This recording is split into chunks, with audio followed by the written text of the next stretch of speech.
تو اس لیے نماز پڑھیں، الصلاۃ لوقتہا، نماز کو اس کے وقت پر ادا کرنا، ثم ایون، یا رسول اللہ صلی اللہ علیہ وسلم اس کے بعد؟ تو حضور صلی اللہ علیہ وسلم نے فرمایا بر الوالدین، والدین کے ساتھ نیکی کرنا، اچھے طریقے سے پیش آنا، احسان کرنا۔ اب یہاں پر آپ قرآن کو بھی اٹھا کر دیکھیں اور فرمان مصطفیٰ کو بھی اٹھا کر دیکھیں کہ والدین کے لیے جب بھی آیا تو یہی آیا کہ والدین کے ساتھ احسان کرو۔ کیا کرو؟ احسان۔ انصاف کا نہیں آیا کہ والدین کے ساتھ انصاف کرو۔ کہیں آپ نے پڑھا ہو، کسی جگہ آپ نے سنا ہو کہ یہ حکم ملا ہے کہ والدین کے ساتھ انصاف کرو؟ نہیں، بلکہ والدین کے ساتھ احسان کرو۔ اب ایک بندہ ہے، اس کی آمدن ہے 100 روپیہ، میں ایک مثال دے رہا ہوں کہ اس کی آمدن ہی 100 روپیہ ہے۔ اب اس کی بیوی بھی ہے، اس کے بچے بھی ہیں، گھر کے معاملات ہیں، اس کے اپنے بھی اخراجات ہیں۔ اب اگر وہ 50 روپے اپنے بیوی بچوں کو دیتا ہے، 50 روپے اپنے والدین کو دیتا ہے، تو ہمارے معاشرے میں اگر ایسے بندے کو دیکھا جائے، پہلے نمبر تو ایسا ملتا ہی کوئی نہیں، الا ماشاءاللہ، پہلے نمبر پر تو ایسا ملتا ہی کوئی نہیں۔ وہ باپ جس نے اپنی جوانی لٹا دی اپنی اولاد کو بناتے بناتے، جب اولاد بڑی ہوتی ہے تو کہندی ابا جی تسی چپ کر جو، تانوں گل کرنی نہیں ہوندی، میں گل کرنا۔ یہ حقائق کڑوے ہیں لیکن ہیں سچ۔ اللہ اکبر۔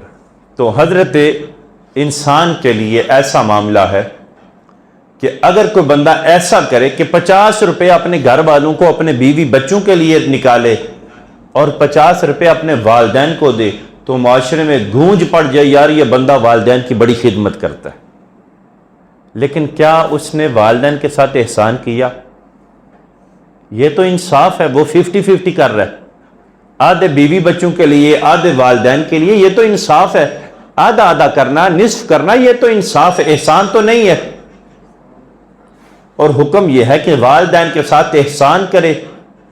اب احسان کیا ہے؟ احسان یہ ہے کہ اگر وہ 100 روپیہ کماتا ہے، اس کی آمدن 100 روپیہ ہے، 50 روپے اپنے والدین کو دے، اور جو باقی 50 روپے رہ گئے نا، وہ بھی اپنے والدین کو ہی دے۔ اگر سمجھ آ جائے تو سبحان اللہ۔ 50 روپے والدین کو دے اور جو 50 رہ گئے وہ بھی والدین کو دے۔ اور ممکن ہی نہیں ہے کہ بیٹا سارے پیسے والدین کو دے اور اس کی اولاد بھوکی رہ جائے، یا اس کی بیوی کا کوئی معاملہ کوئی مسئلہ رہ جائے، ایسا ممکن ہی نہیں ہے۔ وہ والدین نے اب کیا کرنے ہیں پیسوں کو؟ انہوں نے کدھر لگانے ہیں؟ حالانکہ حضور صلی اللہ علیہ وسلم کی بارگاہ میں ایک نوجوان آیا اپنے باپ کی شکایت لگانے کے لیے کہ یا رسول اللہ صلی اللہ علیہ وسلم، میں سفر پر گیا تھا، میرے پاس کچھ مال تھا، تو میرا سفر چونکہ طویل تھا تو میں نے وہ مال، وہ پیسے اپنے باپ کو دیے کہ واپسی پر آ کر لے لوں گا۔ اب میرے باپ نے وہ سارے پیسے خرچ کر دیے، مجھ سے پوچھا بھی نہیں ہے۔ تو یا رسول اللہ، میرے باپ نے میری اجازت کے بغیر وہ سارے پیسے وہ مال خرچ کر دیا، میں اپنے باپ کی شکایت لے کر آیا۔ اب ادھر بیٹا حضور کی بارگاہ میں باپ کی شکایت لگانے گیا، ادھر باپ مصلی بچھا کر رب کی بارگاہ میں رونے لگ پڑا، مولا مجھے اپنے حبیب کے سامنے شرمندہ نہ کرنا، مجھے رسوا نہ کرنا۔ تو رب ذوالجلال نے جبریل امین کو بھیج دیا۔ جبریل امین آئے، آ کر حضور کی بارگاہ میں عرض کی، پھر حضور کی بارگاہ میں یہ بھی پیغام دیا، مالک یہ حکم دیتا ہے کہ پیارے حبیب پہلے تو اس کی باتوں کو سننا۔ یہ ایک طویل معاملہ ہے، میں شارٹ کر رہا ہوں اختصار کے ساتھ۔ حضور اس کے باپ کے ساتھ نرمی کرنا۔ جب اس نے شکایت کی، حضور نے فرمایا جاؤ اپنے باپ کو بلا کر لاؤ، چونکہ کائنات میں حضور سے زیادہ انصاف کرنے والا کوئی نہیں۔ کیونکہ یہی مقام حمراء پر جب نبی علیہ الصلوۃ والسلام گوشت تقسیم کر رہے تھے تو ایک بندے نے کہا تھا اعدل یا محمد صلی اللہ علیہ وسلم، کہ محمد صلی اللہ علیہ وسلم انصاف کیجئے۔ جب یہ حضور کو کہا تو آپ کا چہرہ مبارک غصے سے لال ہو گیا۔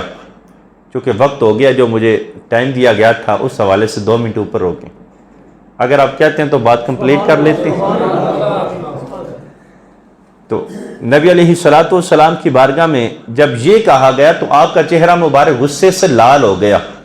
فرمایا اگر میں بھی کائنات میں انصاف نہیں کرتا تو کائنات میں کون ہے جو انصاف کرتا؟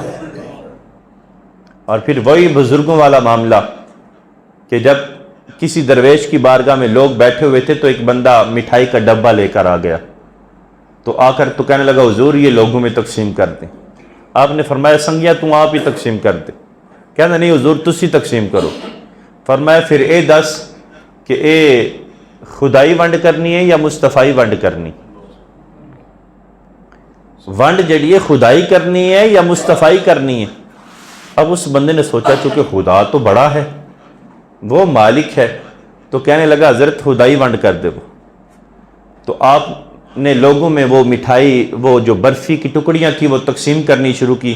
کسی کو ایک چونڈی بھر کے دے چھڑی، کسی نو 3 ٹکڑیاں دے چھڑیاں، کسی نو ادھا ڈبہ دے چھڑا تے کسی نو 1 ٹکڑی دے چھڑی. وہ بندہ بول پیا کہ حضور سارے نو برابر برابر دیو نا، ایک اپنی مرضی کسی نو تھوڑی دین دیو کسی نو بہتی دین دیو. فرمایا تو آپ ہی تو فرمایا خدائی ونڈ کر. خدائی ونڈ تے جی کسی نے تھوڑا دے دیتا کسی نے رج کے دے دیتا. مصطفی ونڈ ہوندی تے پھر سارے نو برابر برابر دیتا جاندہ. فرمایا اگر میں بھی انصاف نہیں کرتا تو کائنات میں کون ہے جو انصاف کرتا؟ تو فرمایا والدین کے ساتھ احسان کرو، بر الوالدین، والدین کے ساتھ نیکی کرو. ثم ایل، یا رسول اللہ اس کے بعد حضور نے فرمایا الجہاد فی سبیل اللہ، کہ رب کے رستے میں جہاد کرنا. اب جہاد کا درجہ بعد میں ہے، اگرچہ فی سبیل اللہ جہاد ہے اور ریاکاری سے پاک جہاد کا تذکرہ ہے، والدین کا تذکرہ اس سے اوپر ہے کہ پہلے والدین کی بارگاہ میں نیکی کرے، ان کے ساتھ احسان کرے. آج کچھ لوگ ایسے چلے جاتے ہیں والدین سے پوچھا بھی نہیں جی ہم جہاد کے لیے جا رہے ہیں. یہ ایک طویل ٹاپک ہے، میں اس کو زیادہ نہیں چھیڑوں گا، لیکن جب والدین راضی نہ ہوں تو جہاد نہیں ہوتا، وہ دہشت گردی ہوتی ہے.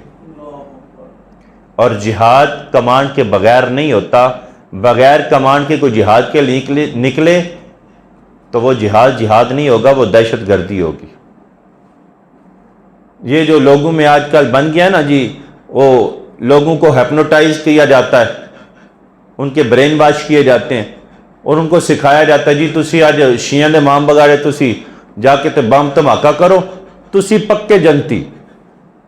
اور جس کی ڈیوٹی لگائی جاتی ہے دوسرے اس کو مبارکیں دیتے ہیں، تیرا ٹکٹ نکل آیا جنت دا، ساڑھے واسطے بھی دعا کری. تو صاحبو ایسے کوئی جنت کا ٹکٹ نہیں نکلتا، ایسے جہنم کا ٹکٹ نکلتا. اور یہ کوئی دین نہیں ہے، بلکہ یہ دین کی مخالفت ہے، اور دین ایسی چیزیں سکھاتا ہی نہیں ہے کہ کسی بے قصور کو ناحق کسی کو قتل کر دیا جائے.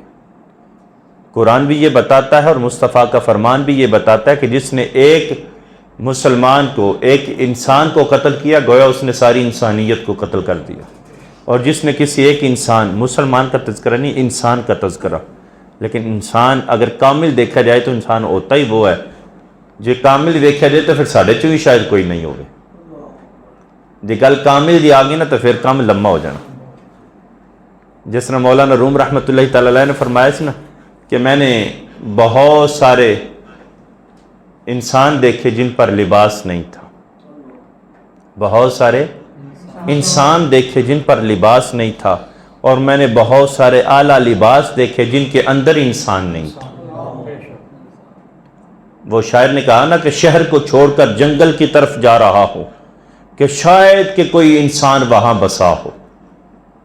اور اقبال کہتے ہیں فرشتوں سے بہتر ہے انسان بننا مگر اس میں پڑتی ہے محنت زیادہ.